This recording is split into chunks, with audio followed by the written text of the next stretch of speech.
Sir Reginald the Valiant was a very brave knight. He had fought dragons, he had rescued princesses, he had even jousted with the scariest knight in the whole kingdom, Sir Percival the particularly prickly. But today, Sir Reginald had a new quest. It was a very important quest indeed. The castle cook had run out of bread and cheese. "Oh, whatever shall we do?" she wailed, wringing her hands like they were wet socks. Sir Reginald, ever the hero, puffed out his chest. "Fear not," he boomed, his voice echoing in his helmet. "I shall venture forth to the village market and return with the finest provisions." He had no idea the village market was now a giant, shiny building called Super Save Mart. So Sir Reginald put on his best armor. It was very shiny. It was very clanky. It clanged and banged with every single step he took. Clang! Bang! Clonk! He thought it was important to look his best, even when shopping for cheese.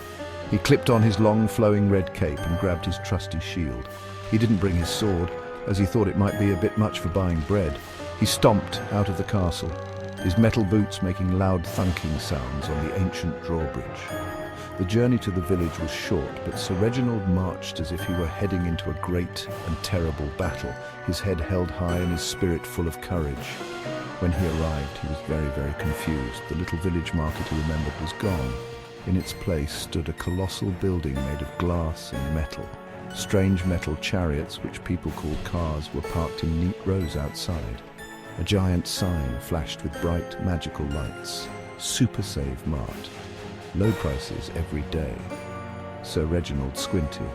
"By my beard," he muttered to himself, his voice muffled by his helmet. "What sorcery is this? This is no market. It is a fortress of wizards." He gripped his shield tighter, his knuckles turning white under his metal gloves. He was a brave knight, and no wizard's fortress was going to stop him from getting his cheese. Taking a deep breath that made his chest plate squeak, Sir Reginald marched towards the entrance. The glass doors slid open all by themselves with a gentle swoosh. "Aha! An enchanted gateway," he declared to a nearby pigeon. The pigeon just cooed and flew away, completely unimpressed. He stepped inside and his jaw dropped. The inside was even bigger than the outside. It was filled with bright lights, strange music, and aisles that stretched on for miles and miles. It smelled of floor polish and something called air freshener. This was going to be the strangest, most perilous quest of his entire life. He felt a bit wobbly, but a knight never gives up. Inside the fortress, Sir Reginald saw people pushing strange metal cages on wheels. They were piling food into them. "Aha," he thought. "These must be treasure carts for gathering loot." He saw a long line of them chained together near the entrance. He strode over with great purpose and grabbed one, but it wouldn't move. It was stuck to the one in front. He pulled. He tugged. He grunted and groaned, his armor creaking loudly with the effort. "Release this contraption, you stubborn beast," he commanded. A small boy giggled and pointed. "You have to put a pound coin in, Mr. Knight," he said. A coin to tame a metal beast. What a peculiar world this was.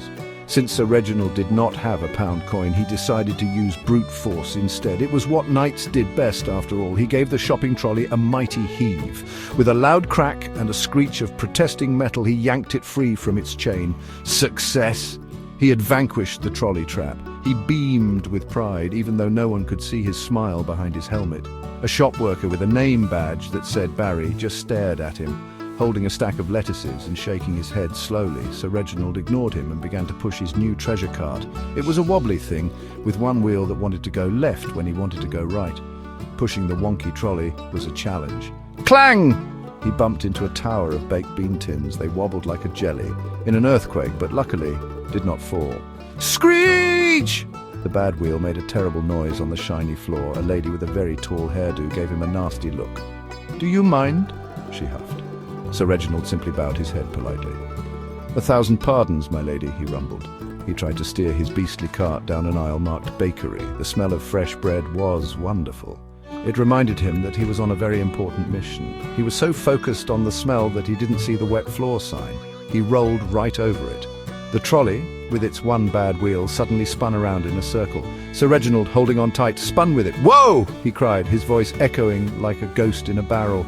He went round and round, a tornado of shiny metal and red cape. Shoppers jumped out of the way, their eyes wide with surprise. A few children clapped, thinking it was some kind of show. When the trolley finally stopped, Sir Reginald was facing the wrong way. Feeling very dizzy, he shook his head, making his helmet rattle. This shopping quest was proving to be more dangerous than fighting a three-headed griffin. Finally, Sir Reginald found the bread. There were so many kinds: white bread, brown bread, bread with seeds, and bread in funny plastic bags. He was used to a simple, round loaf from the village baker. He picked up a long, crusty stick of bread. It looked a bit like a sword. A bread sword! He tucked it under his arm. Next, the cheese! He followed his nose to another section filled with all sorts of cheeses. There was yellow cheese, white cheese, and even blue cheese. He grumbled. This blue cheese looks like it has gone quite mouldy. Who would eat such a thing? He chose a large round block of sensible yellow cheddar. His quest was nearly complete. He marched towards the front of the store, his bread sword held high and his cheese clutched in his metal glove. He saw a lady standing behind a counter with a flashing light above her head. This must be the keeper of the treasure, he thought. He waited in line, his clanking armor making everyone turn and stare. When it was his turn, he placed the bread and cheese on the moving black river in front of the lady. Beep, beep! The lady, whose name badge said Chloe, scanned his items with a little red light. "That'll be £4.50, love," she said, chewing her gum loudly. Sir Reginald reached into the small pouch on his belt. He pulled out a handful of gold coins. They were heavy and shiny, stamped with the king's face. He slammed them down on the counter with a mighty clink. "A fine price for such bounty," he announced. "Take your payment, good woman." Chloe, the cashier, stopped chewing her gum. She stared at the gold coins. Then she stared at the knight. Then she stared back at the coins. "Sorry, mate," she said, pushing the coins back towards him. "We don't take pirate treasure here. Got a card or, normal money?" Sir Reginald was flummoxed. His gold was the best money in the entire kingdom. He didn't know what a card was. Was it some sort of royal decree? He had no other money. He felt his face go red inside his helmet. He had failed. He, Sir Reginald the Valiant, had failed to buy bread and cheese.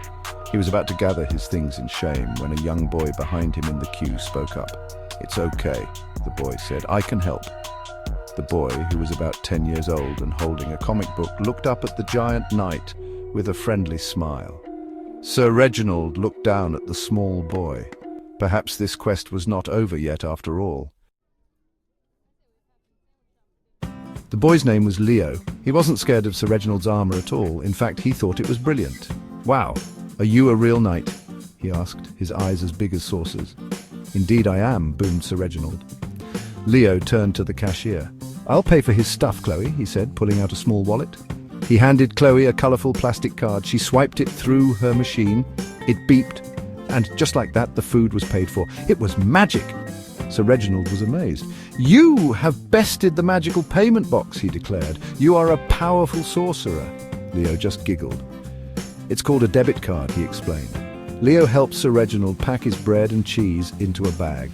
As they walked out of the Super Save Mart, Leo explained everything. He showed the knight how the automatic doors worked using a sensor. He explained that the shopping trolleys needed a special coin to unlock them, which you get back when you return it. "It's to make sure people don't leave them all over the place," Leo said. Sir Reginald nodded slowly, his helmet making a thoughtful squeak.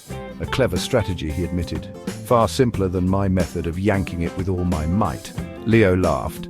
And for the first time that day, Sir Reginald felt like he understood this strange new world just a little bit better.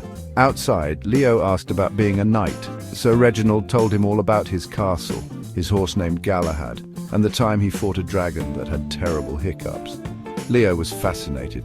In return, Leo told Sir Reginald about his favourite video games, which sounded like quests of their own. Sir Reginald was very impressed. "You fight digital dragons on a screen?" he asked. "A truly noble pursuit." They walked together all the way back to the castle gates, chatting like old friends. The knight, who had started the day feeling confused and alone, now had a new squire to teach him the ways of the modern world. As a thank you, Sir Reginald gave Leo one of his shiny gold coins. "A token for a true friend," he said. Leo's eyes went wide. "Wow, thanks." He promised to keep it safe forever. Sir Reginald returned to the castle with the bread and cheese, a hero once more. He had not only completed his quest, but he had also learned that you don't need a sword to solve every problem. Sometimes, all you need is a little help from a new friend, and maybe a debit card. He decided he would have to ask the king about getting one of those.